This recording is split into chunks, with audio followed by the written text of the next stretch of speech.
Boa noite, pessoal, tudo bem?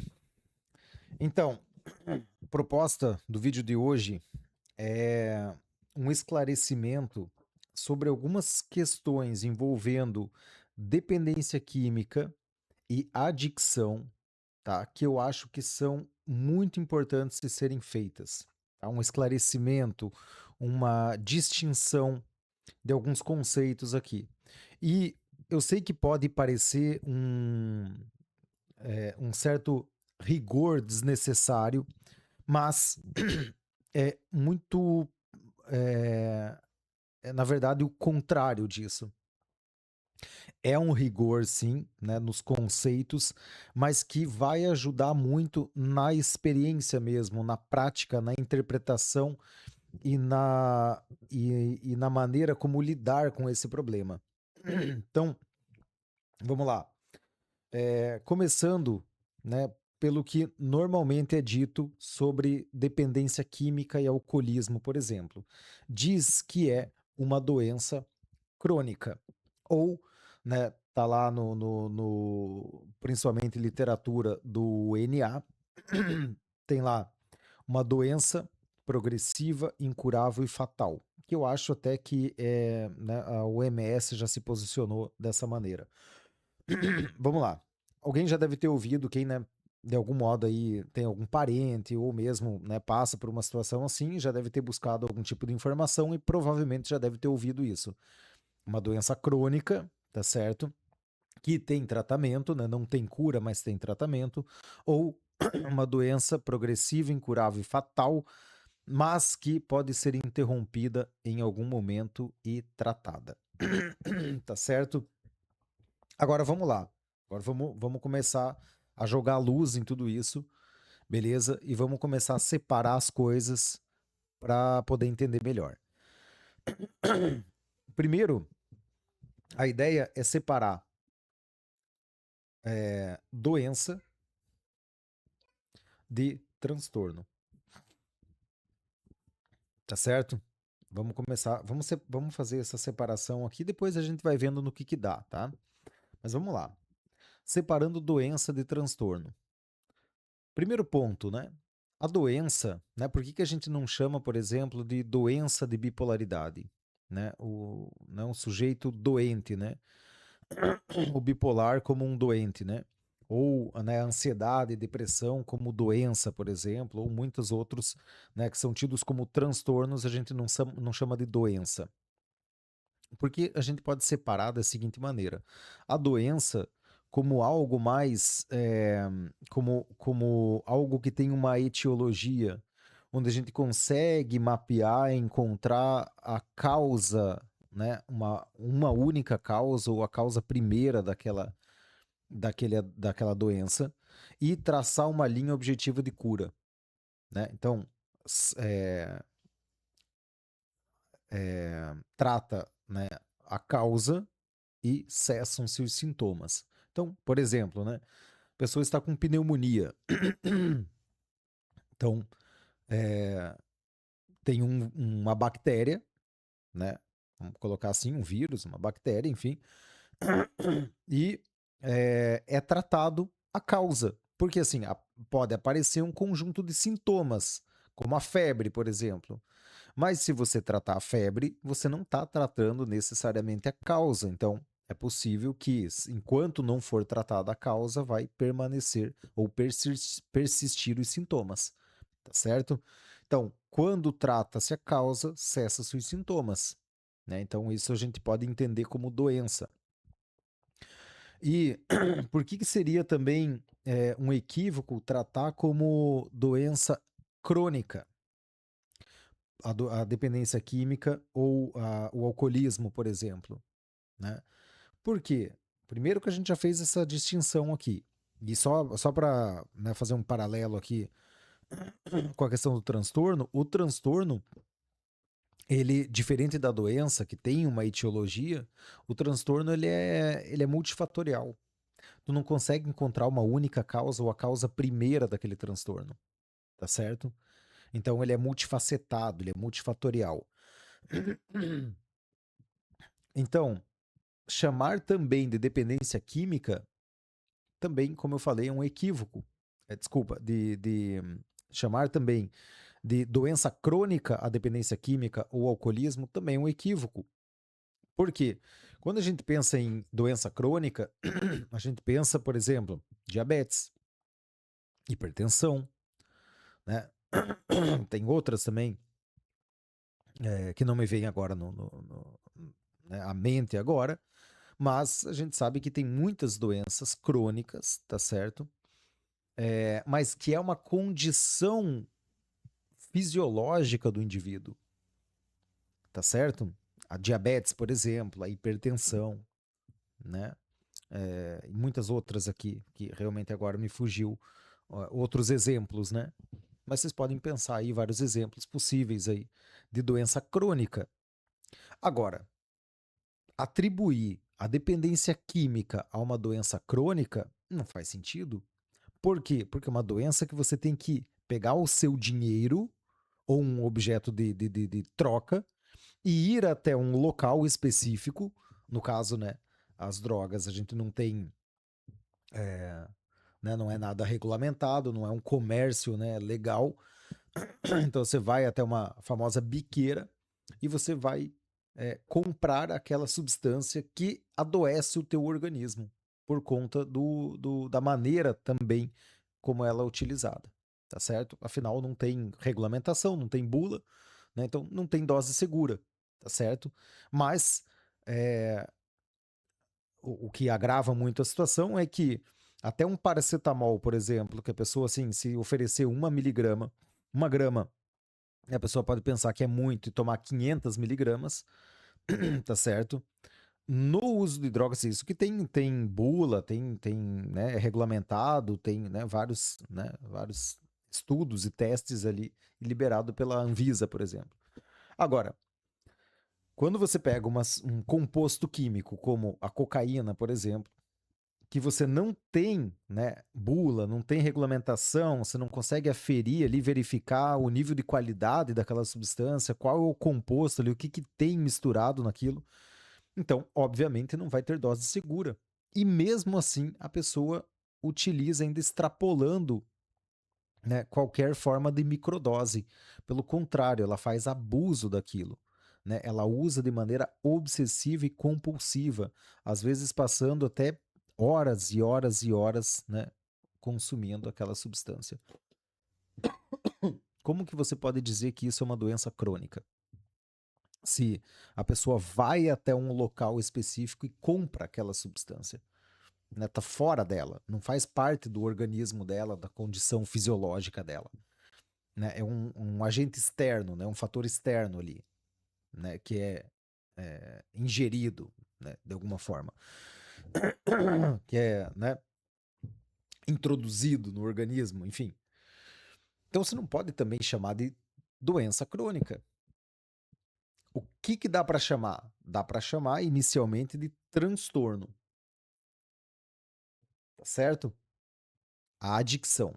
Já vamos chegar lá. Então vamos lá. Vamos fazer uma outra separação que é importante aqui. A adicção, tá? Adicção, essa palavra adicto, adicção, adicto é escravo, escravo de alguma coisa, tá? E dependência química ou alcoolismo. E alcoolismo, né? Veja, a dependência química e o alcoolismo, eles são sintomas. Inicialmente, eles são sintomas do transtorno adicto. Porém, inicialmente ele é um sintoma que passa a adoecer o sujeito. De fato, o sujeito adoece com o uso excessivo de drogas ou com o abuso de álcool.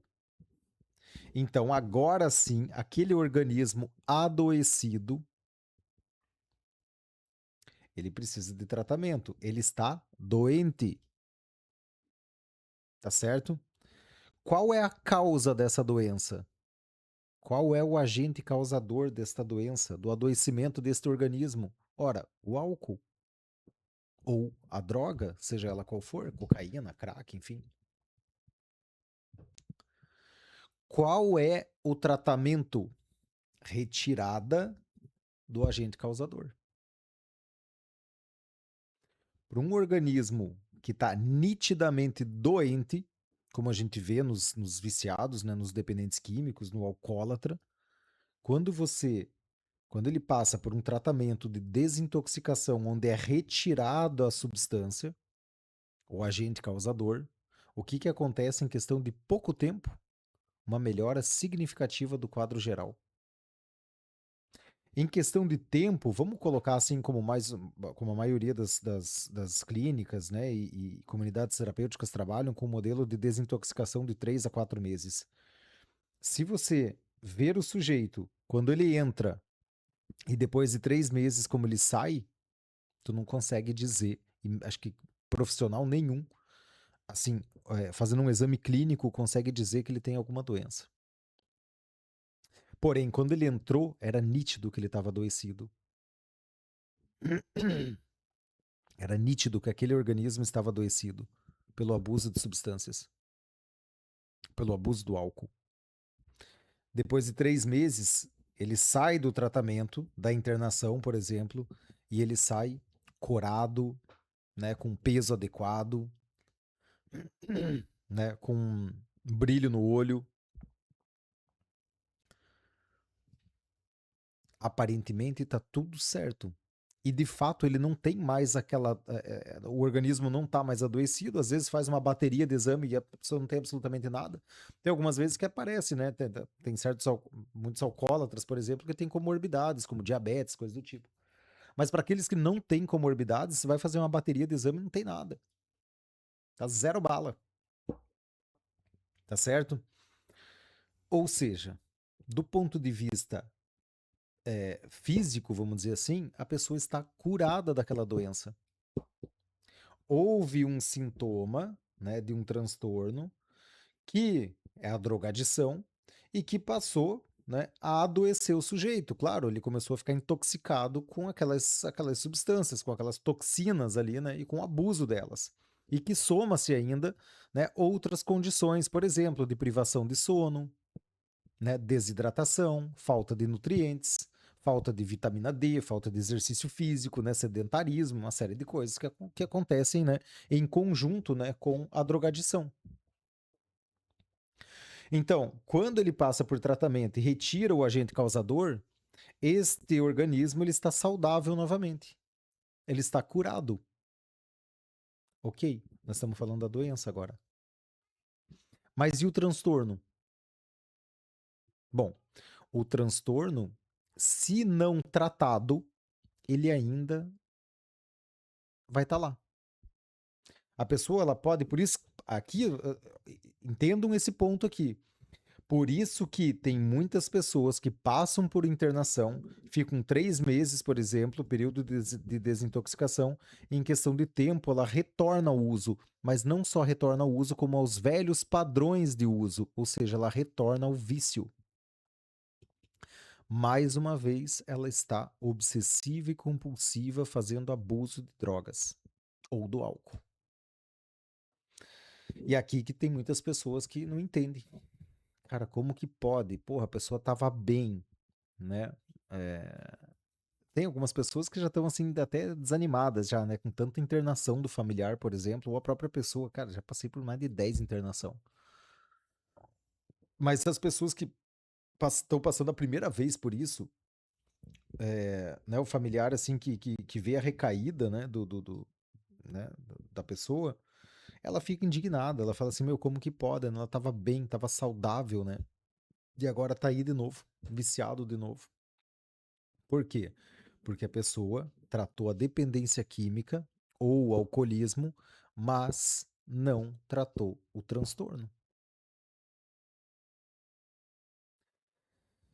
E como eu tinha falado, quando a gente pensa em transtorno, e podem reparar o porquê que eu estou sendo, né, trazendo esse rigor, né, nos conceitos, porque neste caso é muito importante. Dá para entender melhor tudo isso. E dá para jogar luz em algo que talvez está muito confuso ainda, que até por boa parte dos profissionais eles não sabem direito como agir. Então veja, o transtorno, ele é, como eu falei, multifatorial. Tu não consegue encontrar uma única causa ou a causa primeira. Ele é multifacetado. Então, o tratamento do transtorno e outra, o transtorno ele não ocorre da noite para o dia, de uma hora para outra. Ele ocorre, né, no tempo, com, de certa forma, uma construção de hábitos que a gente poderia chamar de hábitos operativos ruins. Uma série de vícios que se entrelaçam, que se correlacionam, tá certo? Trazendo para a pessoa um comportamento disfuncional, prejudicial e muitas vezes insano. Beleza? Então, veja essas duas características do transtorno, desse transtorno especificamente, né? Que a gente está falando do transtorno adicto, né? Então, a multifatorial e, né, temporal. Ele ocorre, né, a progressão dele no tempo. Então, o tratamento ele precisa necessariamente ser em ordem de equivalência. Ele precisa também ser multifatorial, tá certo? Um conjunto de novos hábitos proporcionando um novo estilo de vida, uma nova maneira de viver, como é sugerido no programa 12 Passos, por exemplo, e ele precisa ser também um ato contínuo. Não é algo que você faz por 30 ou 60 ou 90 dias, ou 120 dias, e depois você, bom, passei por tratamento, tchau, tô voltando para minha vida, com os meus afazeres normais. Não é assim. Assim não vai dar certo. Assim não dá certo para ninguém. A pessoa precisa de mudanças significativas no comportamento, na compreensão, na, na visão de mundo que ela tem. É um dos fatores também. Então, às vezes ela não sabe muito o que fazer, por isso existe um modelo referencial, como por exemplo o programa 12 Passos, que sugere, né, uma nova maneira de viver, um novo estilo de vida. Mas para isso você precisa se render, você precisa renunciar ao teu antigo padrão, ao teu antigo estilo de vida. Por isso, né, uma das premissas do programa está lá, né, no primeiro passo, que é a rendição. E claro, a admissão também, né? Você admitir que tem um problema, né? Porque enquanto você não enxerga o problema, você não há necessidade de tratamento, né? Mais ou menos por aí, né? Não adianta todo mundo enxergar isso, né? E ficar trancafiando a pessoa e jogando ela em tratamento, sendo que ela mesma não reconhece. Então, não vai ter tratamento que vai funcionar. Assim como se, por exemplo, eu comprar remédio para uma pessoa, a pessoa jogar na lata do lixo, né? Eu joguei o dinheiro fora. Não adianta eu querer que ela se trate e não adianta também eu tomar o remédio por ela. Quem tem que tomar o remédio é ela. O mesmo ocorre nessa situação aí, né? A pessoa tem que reconhecer o problema e querer mudar. Né? Ela precisa admitir que do jeito dela ela tornou a vida dela descontrolada. Né? Ela perdeu o controle da própria vida. Né?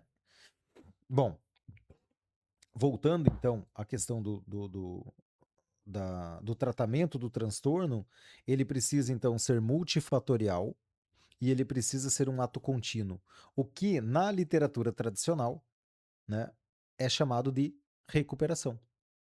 Viver em recuperação. Tá certo? Então, desculpa, retornando então, existe um transtorno que antecede a dependência química. Antecede a dependência química e o alcoolismo. Quando a pessoa desenvolve a drogadição, o alcoolismo, a dependência química, o abuso de substâncias, ela já está obsessiva e compulsiva. Ela já está egocêntrica. já é um problema aqui, né, do egocentrismo, mais a obsessão, que quando existe o contato com uma substância já potencialmente viciante, ocorre a compulsão. Beleza? Então, estes mecanismos, vamos dizer assim, né, o egocentrismo e a obsessão, elas vêm antes.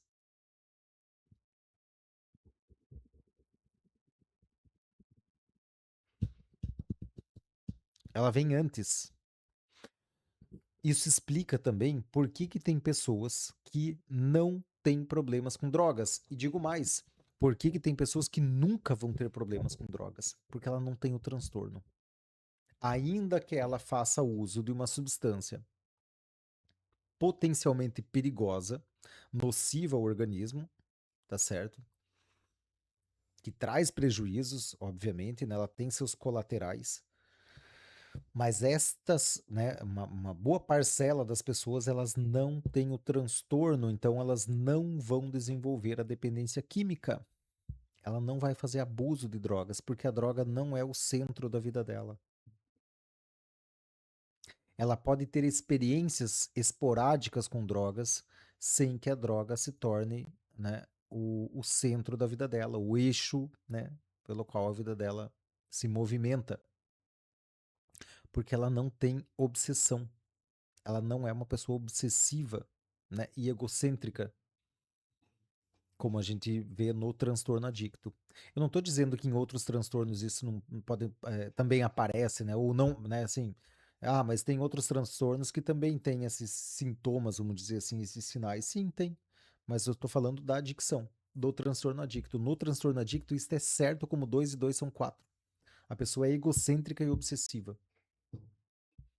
Tá? Tô falando aqui, né, de um modo geral, assim, dá pra aprofundar na questão do egocentrismo, da obsessão, dá para aprofundar em tudo isso.